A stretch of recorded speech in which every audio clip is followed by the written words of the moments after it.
Well, Manchester United 1, Wolverhampton Wanderers 0. We've gone ahead to win our first game of the season. I've have some positives into this fixture and some negatives to discuss. But all in all, a win is a win. Sometimes at the beginning of the game, at the beginning of the season, all you want to do is to win.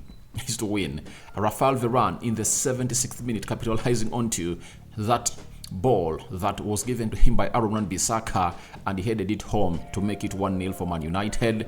The defense was really watertight. It's a positive that we're going to discuss at length. And Onana obviously showing us that he's not only very good at ball distributing, but also a very good shot stopper for the club of Manchester United. I've seen some people obviously going ahead disrespecting him and really slating him that is not a good shot stopper, but I think today you've seen the abilities that he has when it comes to shot stopping. Smash the like button close to 500 times. Don't forget to subscribe to this channel so as not to miss out on stories that we do upload in here on a daily. I want us to see us hitting close to 16,000 subscribers before the end of this month, because we've already hit 15,000 subscribers. And guys, thank you very much for making us hit that milestone. Now, where should we start? Let's start it off from the goal.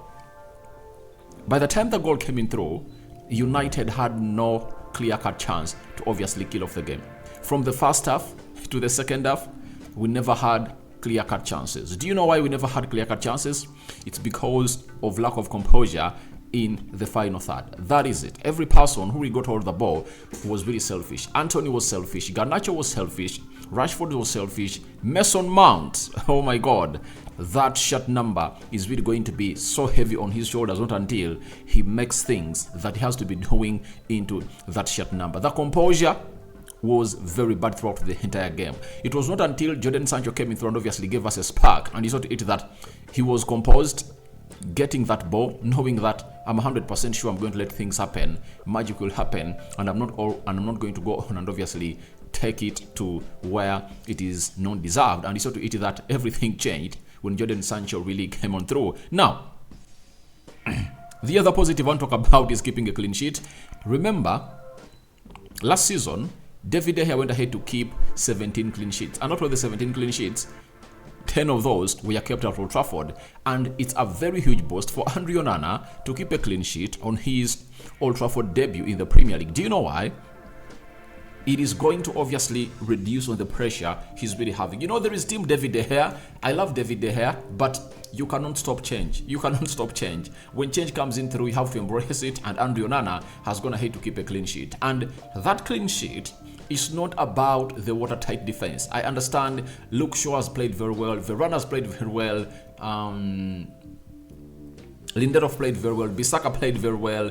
But the way the goalkeeper obviously went ahead to obviously make some saves for Manchester United. Every time he was called in for, Onana was there, and he got some balls off the line. He swam into some other crosses and obviously saw us keep a clean sheet, especially to those last 7 minutes of the added time. They are really very tricky for the club of Manchester. For Onana has gone ahead to keep a clean sheet, and here we go, and we are doing something better. Now, the other positive I want to talk about is us winning our first game of the season. That is it, because last season, when Erik ten Hag really started off his season at Man United, he lost to Brighton by 2-1, and that increased a lot of pressure onto our manager. But right now, I don't care. The way we've won this game of football, I'm going to talk about the negatives, but I think the most important bit of it all is a win. It's a win. Look at how Arsenal played. They never really played well, but they got in those 3 points in the bag. You have to start it off with these 3 points, because you can't wait until when City is ahead of you, then you wake up. You have to keep winning, whether ugly or beautifully, but all what we need are 3 points. The first game last time went to Brighton. We lost it by 2-1. Now we have 3 points in. Now, one of the mistakes that we did last season that we're going to have to correct this season is getting in a win against Wolverhampton Wanderers. And for those that don't know Wolverhampton Wanderers, ever since they came in the Premier League, they've been giving us what we call a hard time. A hard time. Though, last season we beat them by 2-0. I think that's the first time we beat them by 2-0 at Old Trafford. But their games have always been tricky. Remember the game we played them away at home, where Rashford came off the bench after really reporting late by 15 minutes into what we call the prep of the game and scored that goal.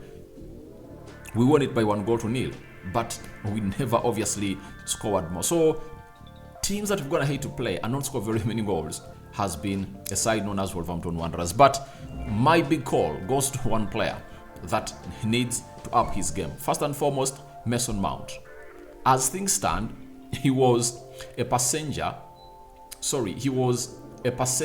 onto that pitch. He was a passenger. He never did what he is required to do as a player of Manchester United, and moreover putting on shirt number 7. You know, it's better to do easy. That is it. What is going to hate to make Ericsson, the Casemiros, what they are in their career? They've played for like 20 years plus. They've been doing easy in the midfield. They don't really force things. Mason Mount wanted to do things that are not really quite made of him. That is it. So I think that is one of those things that he should go ahead and obviously do and obviously make himself better. So we've gone ahead to win this game and we have 3 points already in the bag. Last season, we lost one game at Old Trafford, and it was the game that opened up the season. That was against Brighton. We had draws against Southampton, Newcastle, Leeds United, right? I think we had 3 draws and the rest were really wins, meaning that we won out of the 19 games, we won 14. So if we won 14-15 games at Old Trafford, we need to obviously add up to that and obviously get in more and more to this beautiful game of football. So that has been a huge positive for Erik ten Hag to go on and obviously win the beautiful game of football, and obviously United have gone ahead to register that win. That's going to see us obviously do the needful. Now, let me show you a little bit of the stats of this game of football and then we go ahead and obviously go to the negatives that I recorded into this game that saw us win by 1-0. Now, we had 15 shots and Wolves had 23 shots. You see, United had 15 shots and Wolves had 23 shots, meaning that we invited a lot of pressure onto our goal. And out of 15 shots, 3 shots on target. It shows you how we lost composure, onto or into the final third. But we had the majority share and we dominated the ball in the final third, but we never had that end product that was really so much hurting to the side of Wolverhampton Wanderers. 6 shots on target by Wolverhampton Wanderers. That is really ugly. It shows you how ugly we've gone ahead to get in the final third. 52% ball possession by Man United. That is really low. We would have gone ahead to hit like 70, I think. 48% possession by Wolverhampton Wanderers. 458 passes completed by Man United, and Wolverhampton Wanderers completed 428. That is really ugly of us. 82% passing accuracy. That's good. And Wolves had 80% passing accuracy. 14 fouls by Man United. That means that we lost a lot of the ball. That's why you found ourselves in a position of obviously losing some of the ball. Then 10 fouls by Wolves. 2 yellow cards. I'm going to talk about the yellow card of Lisandro Martinez. And the other one was given to Luke Shaw. Then 3 yellow cards to Wolverhampton Wanderers, 0 red cards to both sides, and 1 offside to United, 3 offsides to Wolverhampton Wanderers, 8 corners by Man United, and 7 corners by Wolverhampton Wanderers. Now, those stats obviously show you how we gave Wolverhampton Wanderers a chance to come into this game. Do you know why? Let me first talk about the yellow card that Lisandro Martinez got. Because we lacked concentration. You know, our levels of concentration were really dropping off, second in, second out. That's why Lisandro Martinez gets that yellow card. What's the essence of Lisandro Martinez going in and obviously putting in that to Pedro Neto when it's uncalled for? What's the role of that? You know, that was not what we call a professional yellow card, you know, that you'd have gone ahead to get when a player is obviously going to obviously face your goalkeeper or obviously go through you and obviously find a pass that line breaks your final or your last line of defense. That is it. So it shows you that the levels of concentration were really dropping, and the complacency in that game, oh, it was really ugly. You know, Casemiro looked complacent, Bruno looked complacent. Garnacho was very sloppy. Anthony. He was one of the ugliest players on the field of today, and I think we are going to evidence that in my player ratings. Then Mason Mount, very ugly, and he doesn't look like a player who costed United £60 million. That is it. You know, people have been rating him concerning Chelsea. Chelsea doesn't play the way United plays. Chelsea plays a different game of football, and Ten Hag also plays a different game of football. And if I told you to be a central attack midfielder for Man United, you cannot look like that. And I would like to throw in a warning. If I told you you're going to play like that at Tottenham Hotspur next Saturday, or this Saturday, they are going to annihilate us. That is it. That's why I stand in here always and call in for Sofyan Amrabat, because that midfield of Man United needs in another physical player. The singly physical presence of Casemiro is not enough. That's why we need Sofyan Amrabat in some of these games. You just saw it out that they won the midfield battle, especially when it came to physical battles. They won it, you know. They won it, and they obviously beat through our press because they knew that they're really players who are really comfortable on the ball and they're really physically strong. Look at Lamina, you know, Matthias Nunes in that midfield. That midfield really overrode that of Manchester United, and I think Ten Hag saw that. He's not going to be a happy man, especially on Anthony. You know, we never scored goals in the first half because of Anthony. He got times of really releasing Rashford, because one of the best things we did well in the in the first half was the press. We pressed them and we almost made them lose close to 5 balls in the final third, and our transition was really lacking. It was really lacking, and the composure was really lacking, and Ten Hag needs to work a lot onto that. That's why we need Anton Martial to be available in the game of Spurs, because if you are there and you think that Rashford can be number 9, he can't be, because he cannot play well with his back to goal. That is it. And he's not even press resistant. He cannot even do the hold-up play.